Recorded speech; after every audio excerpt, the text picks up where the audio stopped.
नदी किनारे एक गरीब मछुआरा पवन अपनी किस्मत से हारा हुआ हर दिन जीवन की कठिनाई से जूझता था। उसके जाल में कभी ज़्यादा मछलियाँ नहीं फंसती थी और जो मिलती वह भी पेट भरने के लिए मुश्किल से काफ़ी होती थी। अरे हे भगवान, हे भगवान, हे भगवान, कब तक ऐसे ही संघर्ष करना पड़ेगा? अरे कभी तो मेरी किस्मत बदलो। कुछ देर बाद जाल अचानक भारी हो गया। अरे अरे रे, ये क्या? आज ससुरा जाल तो कुछ भारी लग रहा है। लगता है कुछ बड़ी मछली फंस गई है। वाह वाह वाह वाह, चलो खींचते हैं। जाल के अंदर सुनहरी मछली चमचमाती हुई नजर आने लगी। पवन की आंखों में हैरानी और उत्सुकता झलकने लगी। हे दयालु मछुआरे, मुझे छोड़ दो। मैं कोई साधारण मछली नहीं हूँ। अगर तुमने मुझे छोड़ दिया तो तुम्हारी ईमानदारी का फल तुम्हें मिलेगा। हाँ, मछली बोल रही है? ये आखिर कैसे हो सकता है? मेरी तो कुछ समझ में नहीं आ रहा। मैंने अपने जीवन में ऐसा अद्भुत नज़ारा कभी नहीं देखा। ये क्या है भाई? कहीं मैं कोई सपना तो नहीं देख रहा? मुझे छोड़ दो पवन, मैं तुम्हारा उपकार कभी नहीं भूलूंगी। अरे देखो, मैं एक गरीब आदमी हूँ, लेकिन हाँ ठीक है, किसी की जिंदगी छीनना मेरी फितरत में नहीं है। चलो जाओ, मैं तुझे आज़ाद करता हूँ, जाओ। पवन ने मछली को जाल से निकालकर नदी में छोड़ दिया। मछली पानी में डूबते ही सुनहरी रोशनी के साथ गायब होते हुए बोली सुनहरी मछली, पवन, तुम्हारी ईमानदारी का इनाम मिलेगा। तुम्हारा जीवन बदल जाएगा। पवन हैरानी से मछली को गायब होते हुए देखने लगा। कुछ देर बाद पवन थका हारा घर लौट आया, लेकिन जैसे ही वह झोपड़ी के पास पहुंचा, उसकी आंखें फटी रह गई। झोपड़ी की जगह अब एक सुंदर घर खड़ा था। हैं? ये क्या है? ये देखकर तो मेरी आंखों पर यकीन ही नहीं हो रहा। नहीं नहीं, ये तो मेरा घर नहीं हो सकता। आखिर इतनी देर में यहाँ सब कुछ कैसे बदल गया?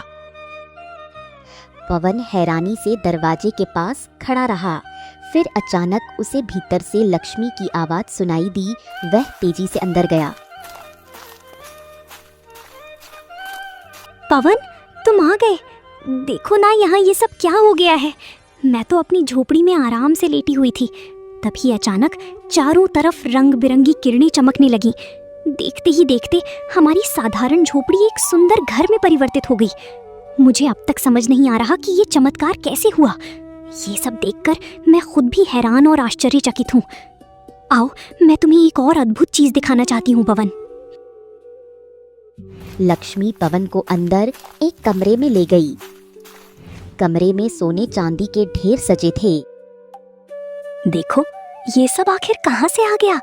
इतना सारा सामान और ये सारी खुशियाँ देखकर मैं हैरान हूँ।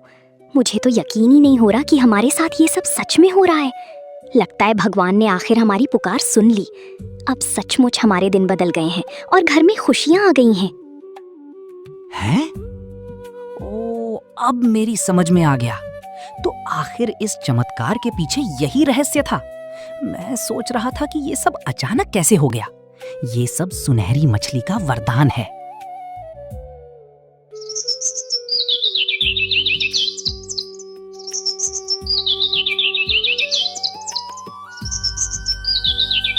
अब पवन बहुत अमीर हो गया, लेकिन पवन अपनी अमीरी का घमंड नहीं करता था।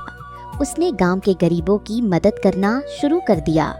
हर जरूरतमंद को खाना और कपड़े देने लगा। गांव के लोग उसकी तारीफ करने लगे।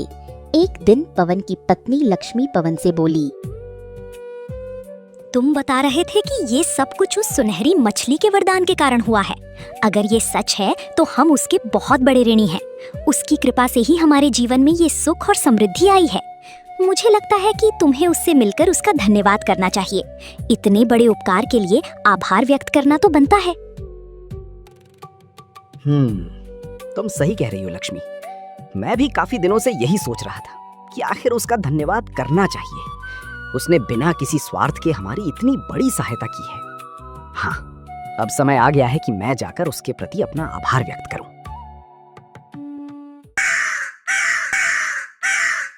शाम को पवन सीधे नदी के किनारे पहुंचा और अपने आप से बोला, हाँ, पिछली बार जाल फेंका तो वो मछली अचानक से मेरे जाल में फंस गई थी।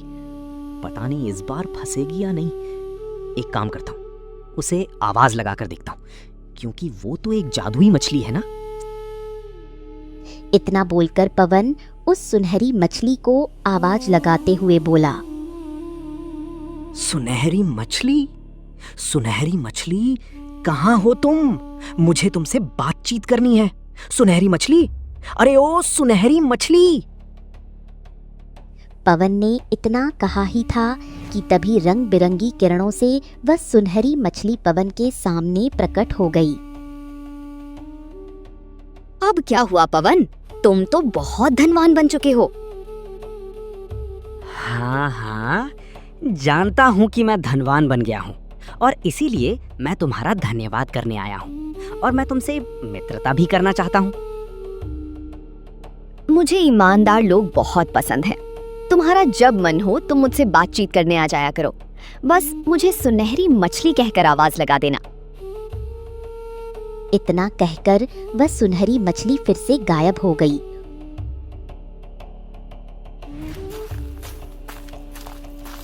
और पवन खुशी खुशी अपने घर चला आया।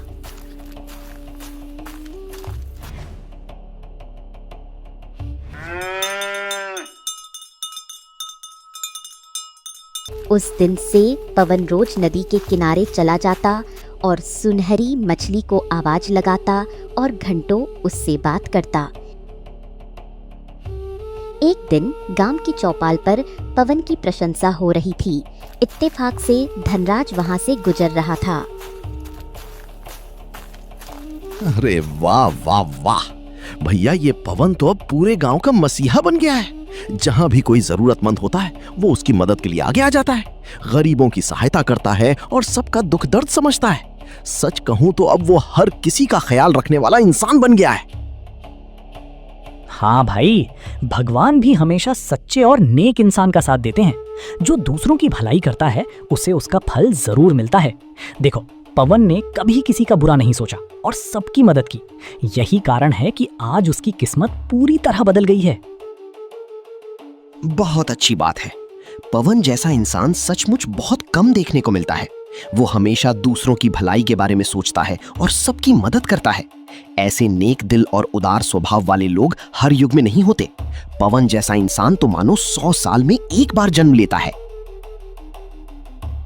धनराज ने यह बातें सुनी और उसका खून खौल उठा। वह गुस्से से भरा अपने घर चला गया। क्या हुआ? तुम इतने गुस्से में क्यों हो? अरे मुझे तो समझ में नहीं आ रहा कि ये ससुरा पवन की किस्मत इतनी बदल कैसे गई। कल तक एक मामूली सा मछुआरा था और आज गांव का सबसे धनवान आदमी बन गया। ऊपर से गांव वाले भी उसका सम्मान करते हैं। पैसा दिखा नहीं कि गांव वालों की नीयत बदल गई। तभी धनराज का नौकर वहां आ पहुंचा। हाँ सेठ जी, आप बिल्कुल सही कह रहे हैं। अरे वो पवन दोनों हाथों से धन लुटा रहा है, फिर भी उसके पास धन है कि खत्म ही नहीं होता। जरूर कोई ना कोई बड़ा रहस्य है। कल से तुम पवन पर नजर रखो, पता लगाना कि उसकी किस्मत अचानक कैसे बदल गई। कुछ ना कुछ तो दाल में काला है।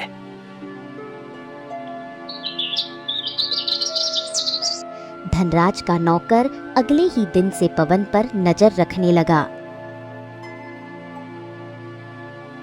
कुछ दिन बाद उसने देखा कि पवन नदी के किनारे पहुंचा और उसने सुनहरी मछली को आवाज दी। ओ सुनहरी मछली, देखो तुम्हारा मित्र तुमसे मिलने आ गया है। मैं काफी देर से तुम्हें पुकार रहा हूँ, अब सामने भी आ जाओ। मुझे तुमसे कुछ जरूरी बातें करनी है और धन्यवाद भी कहना है। कहाँ हो तुम? एक बार अपनी आवाज तो सुनाओ। मछली रंग बिरंगी रोशनी के साथ प्रकट हो गई। हाँ, तुम्हारा वाकई में बहुत बहुत धन्यवाद। आज तुम्हारे वरदान के कारण ही गांव में मेरी इतनी प्रशंसा हो रही है। सब मुझे नमस्ते करते हैं, मेरी चिंता करते हैं, बहुत प्रशंसा करते हैं, सब बहुत खुश हैं। नहीं पवन, ये तुम्हारी ईमानदारी का फल है। मैंने सिर्फ तुम्हारी सच्चाई और नेक दिली के कारण वरदान दिया था। नौकर ने यह सब सुन लिया और दौड़ता हुआ धनराज के पास पहुंचा। अरे सेठ जी, मैंने सब कुछ देख लिया। पवन की अमीरी का राज है सुनहरी मछली। उसने पवन को वरदान दिया है, तभी तो पवन आज ये कर पा रहा है। धनराज ने सब कुछ सुनकर मन ही मन एक शातिर योजना बना ली।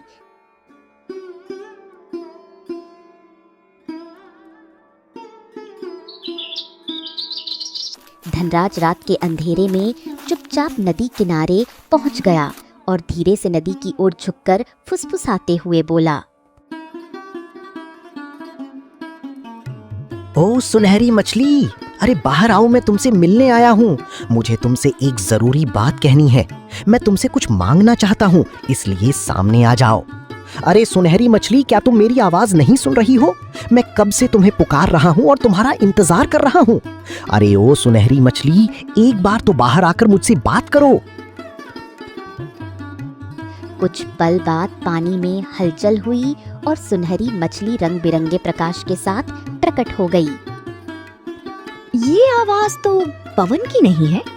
मेरे मित्र पवन के अलावा मुझे कोई इस नाम से नहीं बुलाता। अरे पवन को छोड़ो, मैं तुम्हें बुला रहा हूँ, मेरी बात भी सुनो। अरे मैं क्या कह रहा हूँ, पहले मेरी बात ध्यान से सुन लो। मुझे भी तुमसे एक वरदान चाहिए। मैंने तो पहले से ही सोच रखा है कि मुझे वरदान में क्या चाहिए। काफी दिनों से मैं इसी अवसर का इंतजार कर रहा था। अब जब तुम सामने आई हो तो मेरी इच्छा भी पूरी कर दो। मुझे भी वरदान मिलेगा ना, या सिर्फ पवन को ही मिलता रहेगा? तुम्हारे भीतर से लालच की बदबू आती है। मैं लालची लोगों को वरदान नहीं देती। धनराज का चेहरा उतर गया। उसने समझ लिया कि मछली सिर्फ ईमानदार लोगों को ही वरदान देती है, लेकिन तभी उसके दिमाग में एक शातिर योजना आ गई।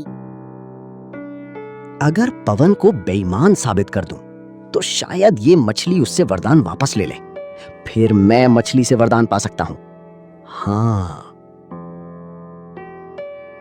अगले ही दिन धनराज ने गांव के मंदिर की बहुमूल्य मूर्ति चोरी करवा ली। गांव में हलचल मच गई। मंदिर की मूर्ति चोरी हो गई थी। लोग इकट्ठा होकर बातें कर रहे थे। अरे भैया, ऐसा कौन पापी इंसान होगा जो भगवान की मूर्ति चुराने की सोच भी सकता है? मुझे तो ये बात सुनकर ही बड़ा आश्चर्य हो रहा है।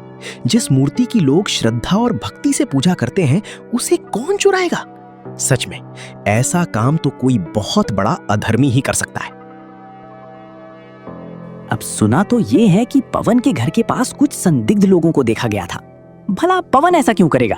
वो तो गांव का सबसे नेक आदमी है। तभी धनराज वहां पहुंचा और लोगों को भड़काने लगा। अरे तुम लोग भी ना कितने भोले हो। जिसे तुम ईमानदार समझ रहे हो, वही मूर्ति चुराने वाला है। जब से अमीर हुआ है, पवन बदल गया है। अब ईमानदार नहीं रहा और ना ही उसे अब भगवान का डर रहा है। हाँ, क्या बात कर रहे हो? लेकिन पवन ऐसा क्यों करेगा? अरे धन की भूख इंसान को अंधा कर देती है।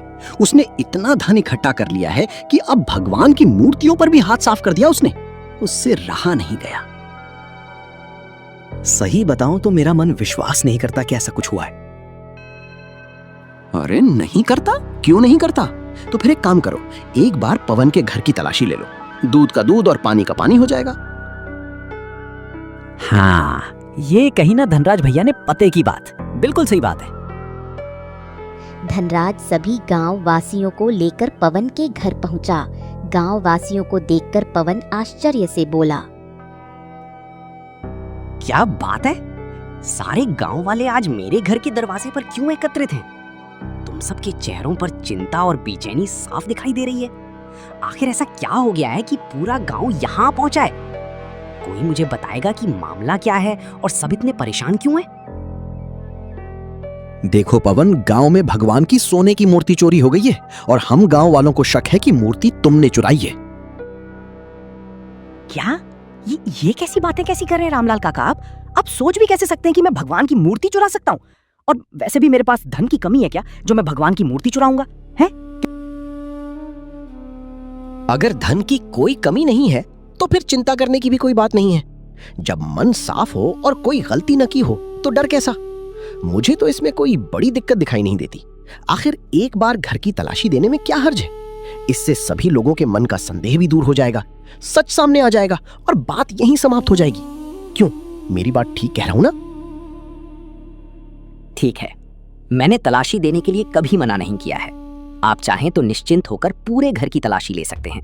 मुझे पूरा भरोसा है कि इससे सच्चाई सबके सामने आ जाएगी।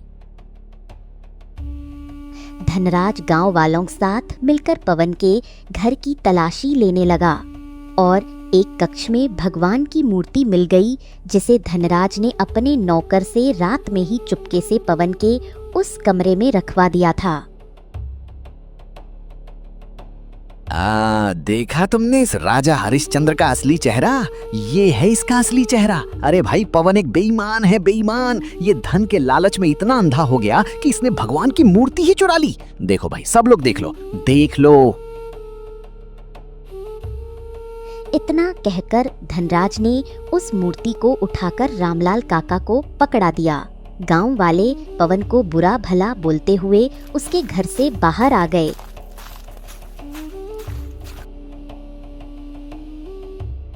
अगली रात धनराज फिर से नदी किनारे पहुंच गया।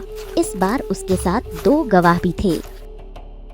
अरे ओ सुनहरी मछली, बाहर आओ, बाहर आओ, तुम्हें एक सच बताना है। सुनहरी मछली प्रकट हो गई। अब क्या चाहता है धनराज? अरे, जिस पवन को तुमने वरदान दिया वो ईमानदार नहीं है। उसने गांव की बहुमूल्य मूर्ति चुराई है। ये दोनों गवाह भी यही कहते हैं। हाँ हाँ मछली महारानी, हमने खुद पवन के घर भगवान की मूर्ति को देखा था। हाँ, ये सच है। जब हमने पवन के घर पर मूर्ति देखा तब हमें खुद विश्वास नहीं हुआ था कि पवन चोर हो सकता है, परंतु यही सत्य है मछली रानी।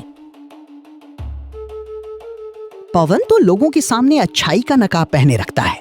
हर कोई उसे नेक और भला इंसान समझता है, लेकिन सच्चाई उतनी सरल नहीं है जितनी दिखाई देती है।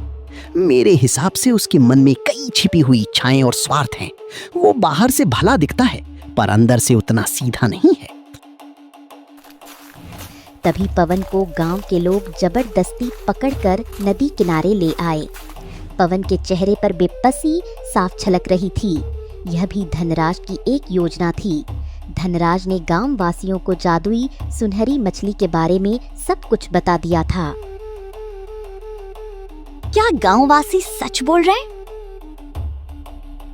नहीं नहीं, मेरी मित्र सुनहरी मछली ये सब झूठ बोल रहे हैं। इनकी बातों पर विश्वास मत करो, क्योंकि मैंने ऐसा कुछ भी नहीं किया है। मैं पूरी ईमानदारी से कह रहा हूँ कि मेरा इस बात से कोई संबंध नहीं है। मैं किसी का बुरा सोच भी नहीं सकता। ऐसा पाप करना तो बहुत दूर की बात है। मुझ पर भरोसा करो, मैं ऐसा काम कभी नहीं कर सकता। लेकिन सारा गांव तुम्हारे खिलाफ गवाही दे रहा है। ओहो, अब भी अपनी सफाई दिए जा रहा है। देखो तो सही, कैसी कैसी बातें बनाकर खुद को निर्दोष साबित करने की कोशिश कर रहा है। अरे, सबके सामने सच आने के बाद भी ये अपनी बात पर अड़ा हुआ है। हर बार कोई ना कोई बहाना बनाकर खुद को बचाने का प्रयास करता है। सच छिपाने से नहीं छिपता, आखिर एक दिन सामने आ ही जाता है। पवन, तुमने मेरी उम्मीद तोड़ दी। मैं तुम्हें दिया वरदान वापस लेती हूँ। मछली ने अपना जादुई वरदान वापस ले लिया। पवन का शानदार घर फिर से टूटी फूटी झोपड़ी में बदल गया। सोने चांदी के ढेर मिट्टी में बदल गए। पवन फिर से गरीब हो गया। अब गांव वाले उसकी इज्जत नहीं करते थे। देखा, भगवान ने उसका घमंड तोड़ दिया। अमीर बनते ही उसका मन बदल गया था। भगवान ने उसे सबक सिखा दिया। अब ये फिर से मछुआरा बन गया। सही सजा मिली इसे। पवन सिर झुकाए सब सुनता रहा।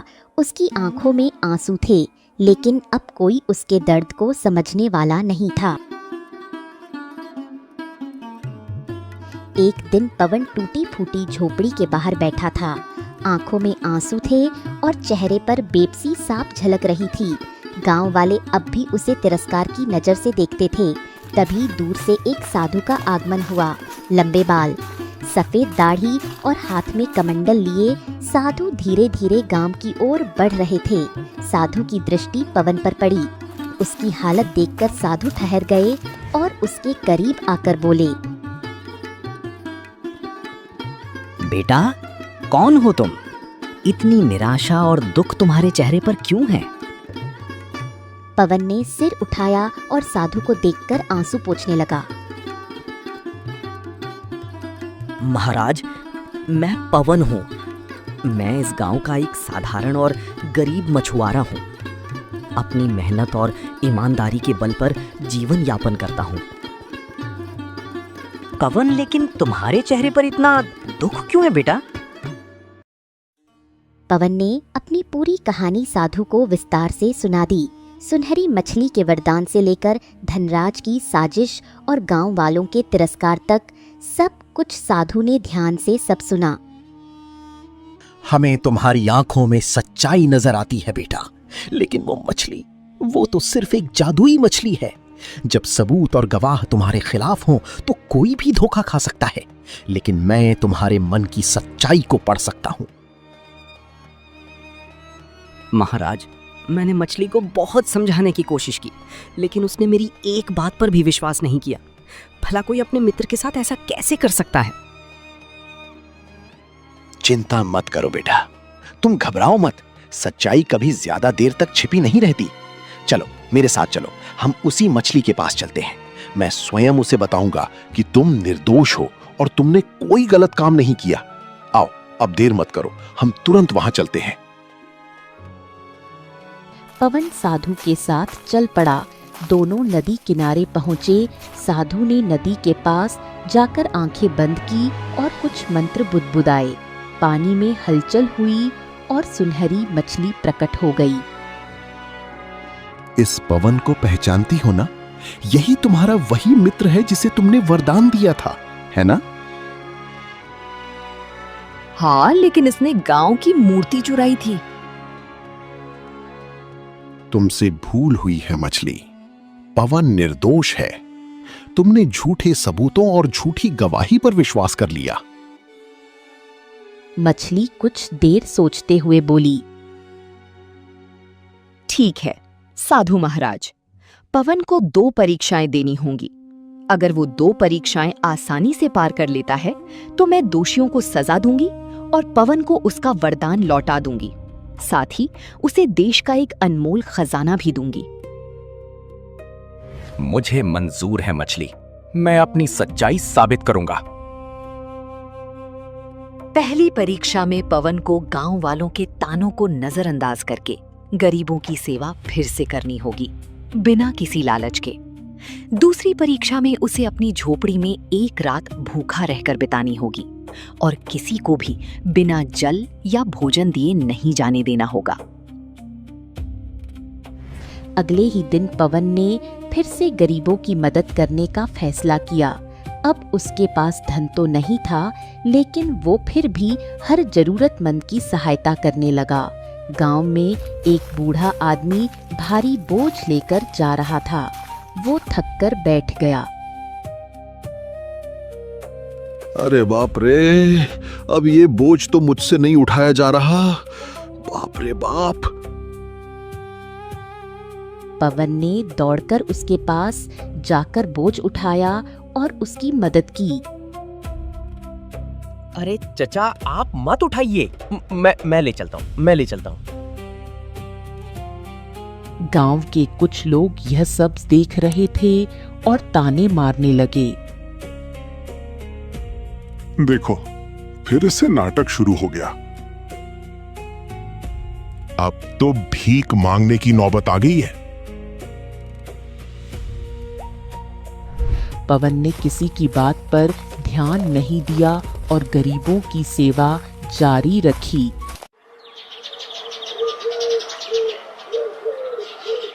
दूसरे दिन पवन ने एक अपाहिज व्यक्ति को नदी पार कराई। पवन बेटा, भगवान तुम्हारा भला करे। तुमने मेरी इतनी मदद की, मेरे बस का तो ये नहीं था। बहुत बहुत धन्यवाद बेटा, धन्यवाद। ये तो मेरा फर्ज था चाचा। पवन दिन रात बिना थके लोगों की सेवा करता रहा। उसने बिना किसी लालच के पहली परीक्षा पूरी कर ली। दूसरी परीक्षा में पवन को अपनी झोपड़ी में एक रात भूखा रहकर बितानी थी और किसी को भी बिना जल या भोजन दिए नहीं जाने देना था। रात के समय पवन की झोपड़ी में केवल एक मिट्टी का दिया जल रहा था। मुझे भूखा रहकर ये रात बितानी होगी, लेकिन अगर कोई जरूरतमंद आया तो उसे बिना भोजन दिए नहीं जाने देना है। रात आधी बीत गई, तभी झोपड़ी के बाहर किसी ने आवाज दी। अरे कोई है? अरे कोई है क्या? अरे बहुत भूख लगी है, पानी भी चाहिए। भूख से पेट चिपका जा रहा है, कोई है क्या? पवन ने झोपड़ी का दरवाजा खोला। सामने एक बूढ़ा व्यक्ति खड़ा था जिसकी हालत बहुत खराब थी। आइए आइए आइए बाबा, अंदर आइए आइए आइए। पवन ने अपना बचा हुआ भोजन उस व्यक्ति को दे दिया और खुद भूखा रहा। भगवान तुम्हारा भला करे बेटा, तुमने आज मेरी जान बचा ली है। बहुत बहुत धन्यवाद, बहुत बहुत धन्यवाद। पवन मुस्कुरा दिया और भूखा रहकर रात बिताई। उसने दूसरी परीक्षा भी पूरी कर ली।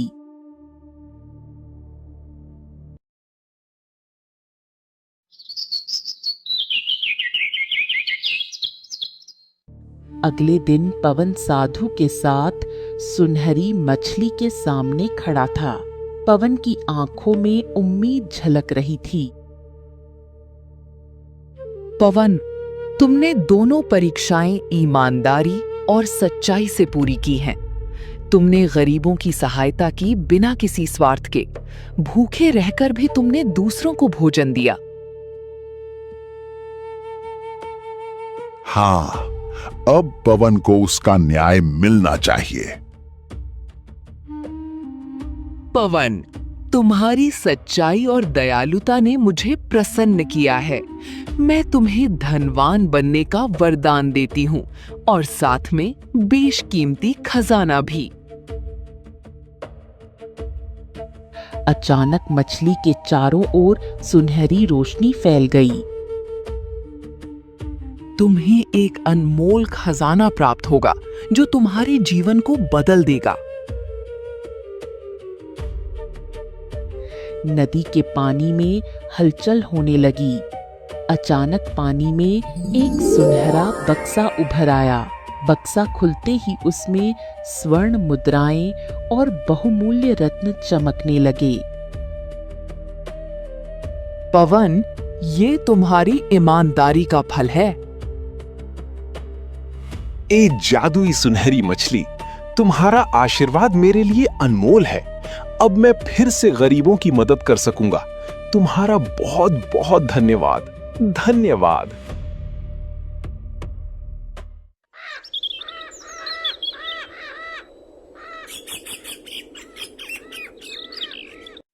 उस दिन के बाद पवन फिर से संपन्न हो गया और फिर से गरीबों की सहायता करने लगा। पवन की ईमानदारी और सच्चाई की जीत हुई। लालच के अंधकार में डूबे धनराज का अंत हो गया और सुनहरी मछली का वरदान पवन को न केवल धन दौलत बल्कि गांव वालों का विश्वास भी दिला गया। माताजी यह देखकर रो पड़ी। बेटा, ये सब इतनी जल्दी कैसे हो गया? मैं तो मरने वाली थी, लेकिन तुमने मुझे बचा लिया। माँ, ये सब उस तोते की वजह से हुआ है। अगर वो उस दिन नहीं मिलता तो ये सब कभी नहीं हो पाता। मैंने कहा था ना, भगवान पर भरोसा रखिए, सब अच्छा होगा।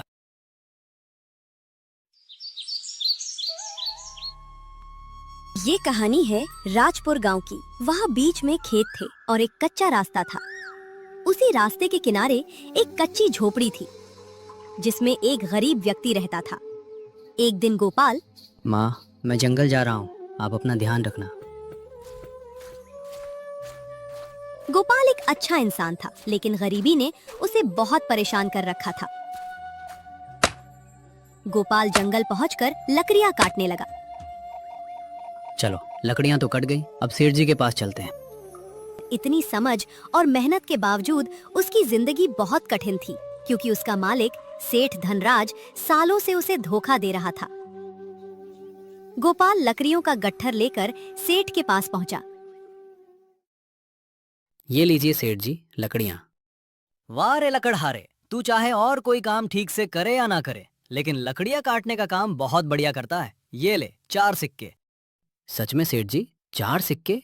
लेकिन आप तो रोज सिर्फ 3 सिक्के देते हैं। आज मेरा मन खुश है, इसलिए 1 सिक्का ज्यादा दे रहा हूँ, लेकिन ध्यान रहे किसी को बताना मत कि मैंने तुझे 4 सिक्के दिए हैं। क्यों सेठ जी? अरे, अगर बाकी लकड़हारों को पता चल गया कि मैं तुझे ज्यादा पैसे देता हूँ तो वे भी मेरे पास लकड़ियां बेचने आ जाएंगे, फिर मुझे सबको ज्यादा पैसे देने पड़ेंगे। ठीक है सेठ जी, मैं किसी को नहीं बताऊंगा।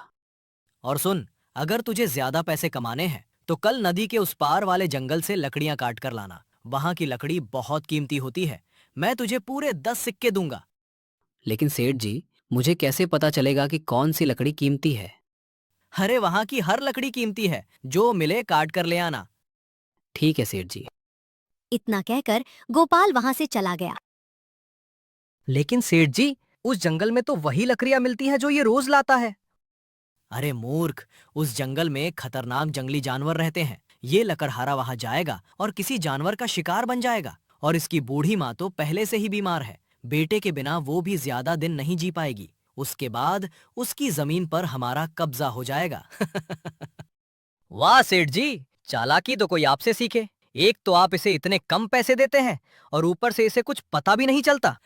गरीब लोगों को बेवकूफ बनाना बहुत आसान होता है, क्योंकि वे जल्दी भरोसा कर लेते हैं। गोपाल घर पहुंचा।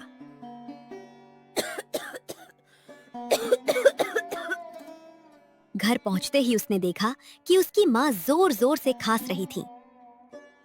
माँ, क्या हुआ? आपकी तबीयत ठीक नहीं लग रही। नहीं बेटा, अब तो लगता है मेरे जीने के दिन पूरे होने वाले हैं। माँ, ऐसी बातें मत करो। जब तक मैं जिंदा हूँ आपको कुछ नहीं होने दूंगा। मैं अभी वैद्य जी को बुलाकर लाता हूँ। थोड़ी देर बाद गोपाल वैद्य जी को लेकर आ गया। वैद्य जी ने माँ की जांच की और कुछ देर सोचने लगे। समझ गया। गोपाल, जरा बाहर आओ। जी वैद्य जी, बताइए, मेरी माँ को क्या हुआ है? पहले इन्हें सिर्फ बुखार था, लेकिन ठीक से खाना ना मिलने और कमजोरी की वजह से बीमारी बहुत बढ़ गई है। अगर समय पर इलाज नहीं हुआ तो जान को भी खतरा हो सकता है। ये सुनते ही गोपाल के चेहरे का रंग उड़ गया। लेकिन वैद्य जी, इलाज में कितना खर्च आएगा? मेरे हिसाब से लगभग 100 सिक्कों से भी ज्यादा लगेंगे। जितनी जल्दी हो सके इलाज शुरू करवाना। अभी मैं ये दवा दे देता हूँ।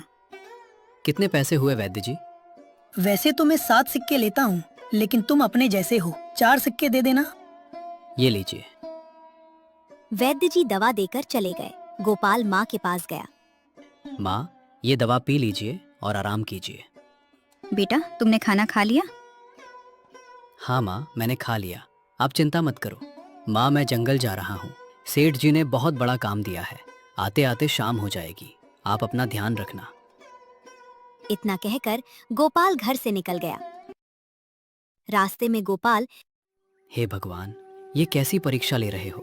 पहले ही इतनी गरीबी थी, अब माँ भी बीमार हो गई। मैं 100 सिक्के कहाँ से लाऊंगा? अब बस आप ही सहारा हो। धीरे धीरे गोपाल जंगल पहुंच गया। लगता है यही वो नदी है, इसके पार जाना होगा। गोपाल नदी पार कर आगे बढ़ने लगा। तभी अचानक आवाज आई, बचाओ, कोई है, मेरी मदद करो। अरे, ये आवाज कहाँ से आ रही है? लगता है कोई मुसीबत में है। गोपाल आवाज की तरफ भागा।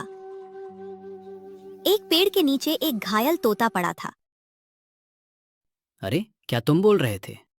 हाँ भाई, मैं ही था। मुझे बहुत प्यास लगी है, मेरे अंदर उड़ने की भी ताकत नहीं बची। थोड़ा पानी पिला दो। अरे हाँ, अभी लाया। गोपाल उसे उठाकर नदी किनारे ले गया और पानी पिलाया। बहुत बहुत धन्यवाद भाई। लेकिन तुम बोल कैसे रहे हो? अरे, तुम्हें नहीं पता, तोते बोल सकते हैं। मैं बहुत समय इंसानों के साथ रहा हूँ, उन्होंने मुझे बोलना सिखा दिया। वैसे तुम कहाँ जा रहे हो? जंगल के अंदर लकड़ियां काटने। अच्छा, तो मैं भी तुम्हारे साथ चलूंगा। ठीक है, जैसी तुम्हारी मर्जी। दोनों जंगल के अंदर चले गए। गोपाल लकड़ियां काटने लगा। देखते देखते शाम हो गई। अरे गोपाल, जल्दी करो, शाम हो गई है। बस थोड़ा सा काम बाकी है। तभी पीछे से खतरनाक जानवरों की आवाजें आने लगी। गोपाल, मुझे अच्छा नहीं लग रहा, जल्दी चलो। अचानक शेरों की दहाड़ सुनाई दी। अरे, अब क्या करें? मिल गया उपाय। तभी तोते की नजर मधुमक्खियों के बड़े छत्ते पर पड़ी। तोता उड़कर छत्ते को चोंच मार देता है। अचानक हजारों मधुमक्खियां बाहर निकल आती हैं। इधर आओ, मेरे पीछे आओ। मधुमक्खियां शेरों के पीछे पड़ जाती हैं। शेर डर कर वहां से भाग जाते हैं। जल्दी गोपाल, यहाँ से निकलो, नहीं तो वो वापस आ सकते हैं। दोनों भागते हुए नदी पार कर लेते हैं। गोपाल, एक बात बताओ, तुम उस खतरनाक जंगल में क्यों गए थे? मेरे सेठ जी ने कहा था कि नदी के पार की लकड़ी बहुत कीमती होती है। अरे भोले गोपाल, नदी के इस पार और उस पार एक जैसी लकड़ियां हैं। तुम्हारा सेठ तुम्हें जानबूझकर वहां भेज रहा होगा ताकि तुम जंगली जानवरों का शिकार बन जाओ। गोपाल हैरान रह गया। क्या? ऐसा नहीं हो सकता, सेठ जी बहुत अच्छे हैं। तुम बहुत भोले हो। मेरी मानो, अब कभी नदी पार मत जाना। यहीं से लकड़ी काट लेना और कह देना नदी पार की है। नहीं तोता, मैं झूठ नहीं बोल सकता। सच में गोपाल, तुम्हारे जैसा अच्छा और ईमानदार इंसान मैंने आज तक नहीं देखा। याद रखना, भगवान एक दिन तुम्हारी जरूर सुनेंगे। अच्छा तोता, अब मैं घर जा रहा हूँ। तुम कहाँ जाओगे? अब तो तुम मेरे दोस्त बन गए हो। तुम्हारे बिना मेरा मन नहीं लगेगा। मैं भी तुम्हारे साथ चलूंगा। ठीक है, चलो दोस्त। और दोनों साथ साथ घर की ओर चल पड़े। अच्छा, तो तुम यहीं रहते हो? हाँ, यही हमारा छोटा सा घर है। आओ, तुम्हें अपनी माँ से मिलवाता हूँ। देखो, ये मेरी माँ है, शायद अभी सो रही हैं। अरे गोपाल, तुम्हारी माँ की हालत तो बहुत खराब लग रही है। इन्हें क्या हुआ है? गरीबी ने हमारी जिंदगी बर्बाद कर दी है दोस्त। कई दिनों तक ठीक से खाना नहीं मिला। भूख और कमजोरी धीरे धीरे एक गंभीर बीमारी में बदल गई। वैद्य जी ने कहा है कि अगर जल्द इलाज नहीं हुआ तो माँ की जान भी खतरे में पड़ सकती है। क्या? लेकिन फिर तुम इलाज क्यों नहीं करवाते? इलाज के लिए 100 सिक्कों की जरूरत है और मेरे पास तो एक भी सिक्का नहीं बचा। लेकिन तुम रोज जंगल से लकड़ियाँ काटकर सेठ को बेचते हो ना, वहाँ से कुछ तो कमाई होती होगी। होती है सेठ जी, पूरे दिन की मेहनत के बदले 3 सिक्के देते हैं। सिर्फ 3 सिक्के? ये तो सरासर अन्याय है। मुझे पहले से ही शक था कि तुम्हारा सेठ बहुत बड़ा कंजूस है। आज के समय में 3 सिक्कों से तो किसी का पेट भी ठीक से नहीं भर सकता। गोपाल, अगर तुम उसी सेठ के लिए काम करते रहे तो कभी अपनी माँ का इलाज नहीं करवा पाओगे। सच कहूँ तो तुम्हें ये काम छोड़ देना चाहिए। तुम ठीक कह रहे हो दोस्त, 3 सिक्कों से माँ का इलाज कभी नहीं हो पाएगा। मुझे कुछ नया करना होगा। बस यही तो मैं कहना चाहता था। लेकिन मैं करूँ क्या? मुझे तो कोई दूसरा काम भी नहीं आता। गोपाल, दुनिया में ऐसा कोई काम नहीं जिसे इंसान सीख ना सके। हर बड़ा आदमी कभी न कभी बिल्कुल खाली हाथ ही शुरू करता है। पहले ये सोचो कि तुम्हें क्या करना है। जब इरादा मजबूत होगा तो रास्ता अपने आप दिखाई देने लगेगा। तुम सही कहते हो दोस्त, अब मैं हार नहीं मानूंगा। अपनी माँ को बचाने के लिए कुछ भी करूंगा। यही जज्बा चाहिए गोपाल। याद रखो, मुश्किलें हमेशा बहादुर लोगों की परीक्षा लेती हैं और जो डटे रहते हैं जीत आखिर उन्हीं की होती है। चलो अब सो जाते हैं, आज हम बहुत थक गए हैं। गोपाल और तोता सो गए। अगली सुबह, गोपाल, मुझे बहुत भूख लगी है, चलो जंगल चलते हैं। हाँ चलो। दोनों जंगल की ओर चल पड़े। जंगल पहुंचकर तोता उड़कर एक पेड़ की ऊंची डाल पर जा बैठा और एक अजीब सा फल खाने लगा। अरे तोता, ये फल तो मैंने पहले कभी नहीं देखा।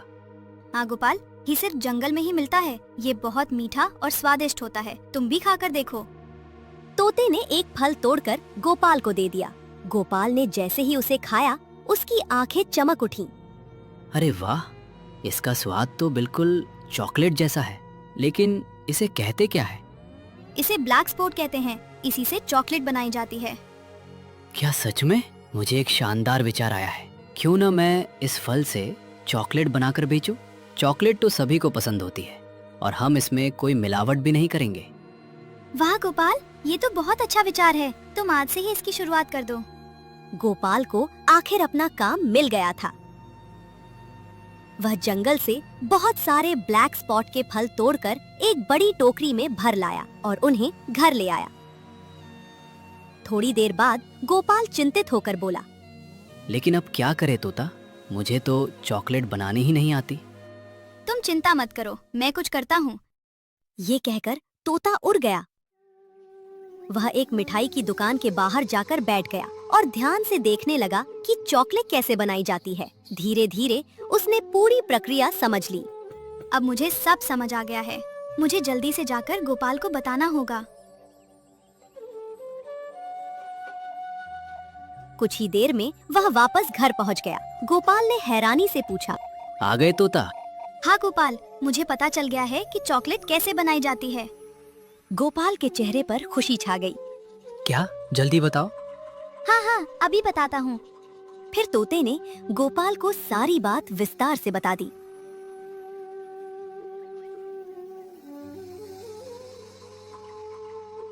थोड़ी ही देर में गोपाल ने बहुत सारी चॉकलेट बना ली। लो तोता, चॉकलेट तैयार हैं। अब बाजार चले? हाँ दोस्त, चलो। गोपाल बाजार पहुंचकर एक पेड़ के नीचे बैठ गया और आवाज लगाने लगा, ले लो भाई ले लो, ताजे फलों से बनी स्वादिष्ट चॉकलेट ले लो। ले लो भाई ले लो, ताजे फलों से बनी चॉकलेट ले लो। एक आदमी ने उसकी बात सुनी। ताजे फलों की चॉकलेट? अरे भाई, ये कैसी चॉकलेट होती है? चलो जरा देख कर आते हैं। वह गोपाल के पास आया। भाई ये तुम क्या कह रहे हो? फलों से भी चॉकलेट बनती है? हाँ भाई, एक खास फल होता है ब्लैक सपोटा, उसी से ये चॉकलेट बनती है। इसमें हमने किसी तरह की कोई मिलावट नहीं की है। आप एक बार चक्कर तो देखिए। अच्छा, मुझे एक टुकड़ा दो। आदमी ने चॉकलेट खाई और खाते ही उसके चेहरे पर मुस्कान आ गई। वाह भाई, इतनी स्वादिष्ट चॉकलेट मैंने आज तक नहीं खाई। इसकी कीमत क्या है? भाई, एक सिक्के का एक पीस है। तो फिर मेरे लिए 50 सिक्कों की चॉकलेट पैक कर दो, मेरे बच्चों को बहुत पसंद आएगी। हाँ भाई, अभी देता हूँ। गोपाल ने उसे 50 चॉकलेट दे दी। कुछ ही देर में वहाँ लोगों की भीड़ लग गई। हर कोई चॉकलेट खरीदना चाहता था। देखते ही देखते सारी चॉकलेट बिक गईं। शाम होते ही गोपाल खुशी खुशी घर की ओर चल पड़ा। अरे तोता, मैंने अपनी जिंदगी में इतने सारे सिक्के पहले कभी नहीं देखे। गोपाल, ये तुम्हारी मेहनत की पहली सच्ची कमाई है, लेकिन जरा गिनकर तो देखो, आखिर कितने सिक्के हुए हैं। अरे ये तो पूरे 250 सिक्के हैं। अब माँ का इलाज आराम से हो जाएगा। हाँ गोपाल, अगर तुम इसी तरह मेहनत करते रहे तो एक दिन तुम्हारा घर भी खुशियों से भर जाएगा। तोता, एक बात बताओ, तुम मुझे सच में साधारण तोता नहीं लगते। आखिर तुम हो कौन? अरे गोपाल, कैसी बातें कर रहे हो? मैं तो बस तुम्हारा दोस्त हूँ। अब देर मत करो, जल्दी से अपनी माँ को अस्पताल ले जाओ और उनका इलाज करवाओ। हाँ, तुम ठीक कह रहे हो, मैं अभी जाता हूँ।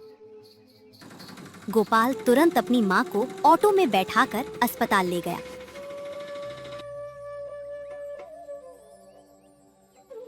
डॉक्टर ने जांच करने के बाद कहा, अच्छा हुआ भाई तुम इन्हें समय पर यहाँ ले आए। थोड़ी और देर हो जाती तो इनकी जान को बड़ा खतरा हो सकता था। यह सुनकर गोपाल की आंखों में आंसू आ गए। हे भगवान, आपका बहुत बहुत धन्यवाद।